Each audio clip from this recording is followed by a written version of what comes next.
नमो मातृभूमी जिथे जन्मलेली, नमो मातृभूमी जिथे जन्मलेली, नमो आर्यभूमी जिथे वाढलेली, नमो कर्मभूमी जिथे कामी पडावा देह पडावा माझा नमामी नमामी.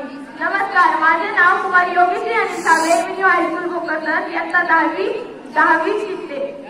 कित्येक लढाया लढून कित्येक बलिदाने देऊन, कित्येक लढाया लढून कित्येक बलिदाने देऊन त्यांची आहुती देऊन शेवटी अखेरीस स्वातंत्र्य आपल्या पदरी पडले. स्वतंत्र या शब्दाचा अर्थ हीच व्यक्ती समजू शकते ज्याने स्वातंत्र्य पाहिले असेल, ज्याने जो गुलामगिरीत राहिला असेल तीच व्यक्ती स्वातंत्र्य या शब्दाचा अर्थ समजू शकते. स्वातंत्र्याचे मूल्य आणि स्वातंत्र्याचे मूल्य शब्दात सांगता येणार नाही, एवढे मोठे. आपण सर्वजण तर खूपच नशिबान आहोत, आपण सर्वजण तर खूपच नशिबान आहोत की आपण स्वतंत्र भारतात जन्म घेतलाय, आपण स्वतंत्र भारतात जन्म घेतलाय आणि या बाकीच्या अडचणी गुलामगिरीच्या वेड्या आपल्या हाती बांधल्या गेल्या नाही, याबद्दल आपण सर्वजण तर खूपच नशिबान आहोत.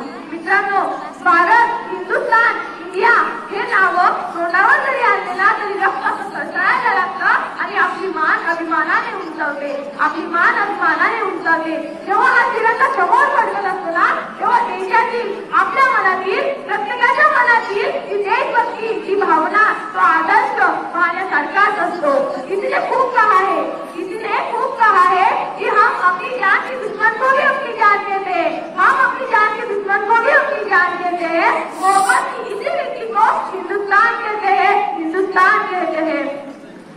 जो दुनिया में दिखाई दे उसे कहते हैं खामोशी, जो दुनिया में दिखाई दे उसे कहते हैं खामोशी, और जो आंखों में दिखाई दे उसे तूफान कहते हैं. और एक ऐसा ही एक देश है कि जिसमें मेहमानों को भी भगवान कहते हैं, जिसमें मेहमानों को भी भगवान कहते हैं.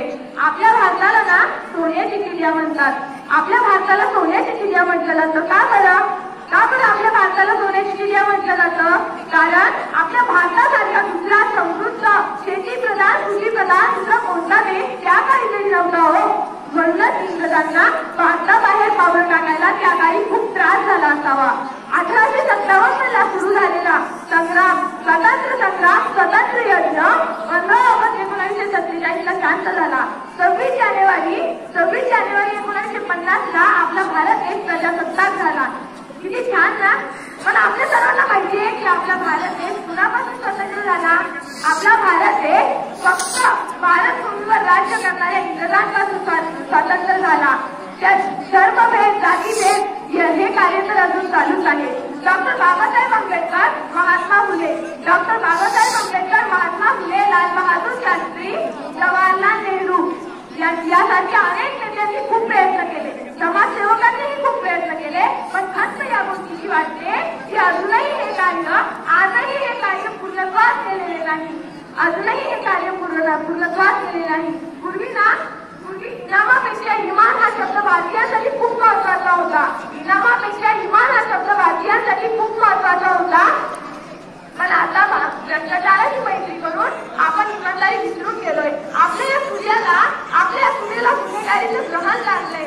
पूर्वी आपल्याला रुपया पैसा माहिती होता, पण आता भ्रष्टाचार माहितीये, आपल्याला भ्रष्टाचार माहितीये. पण एक आहे ना की आपला भारत देश स्वतंत्र झालाय, सत्ता आपल्या हातात आलीये. मग हे सगळं का होतं बरं? फक्त 52 सेकंद राष्ट्रगीत म्हणल्याने कुणी राष्ट्रभक्त, राष्ट्रप्रेमी होत नाही. किंवा 15 ऑगस्ट 26 जानेवारीला वंदे मातरम म्हणल्याने कुणी राष्ट्रभक्त होत नाही. राष्ट्रभक्त होतं ते राष्ट्र उभारणीच्या भावनेनं, राष्ट्रभक्त होतं ते बंधुत्वाच्या भावनेनं, राष्ट्रभक्त बनतं ते भारत देशाच्या प्रगतीसाठी केलेल्या प्रत्येक प्रयत्नानं. राष्ट्रभक्त बनता येतं ते कर्तव्यनिष्ठतेनं, राष्ट्रभक्त बनता येतं ते इमानदारीनं. मग आता जरा स्वतःला प्रश्न विचारा की आपल्यामध्ये हे गुण आहेत का? आपण हे सगळं केलंय? आणि जर तसंच केलं तर आपण देशभक्त आहोत का? सांगा ना. आपल्या सर्वांना हा एक प्रश्न तर पडायलाच हवा ना की आपण देशभक्त आहोत का? अरे ते देशभक्त जे सरहद्दीवर लढतात, ते देशभक्त जे आपल्या प्राणाची पर्वा न करता देशाचं रक्षण करतात, ते देशभक्त जे महामारीच्या काळातही कर्तव्यनिष्ठ राहतात, ते देशभक्त जे फक्त आपला भारत देश गुलामगिरीच काय गुन्हेगारी अशा यासाठी दिवसरात्र प्रयत्न करत असतात.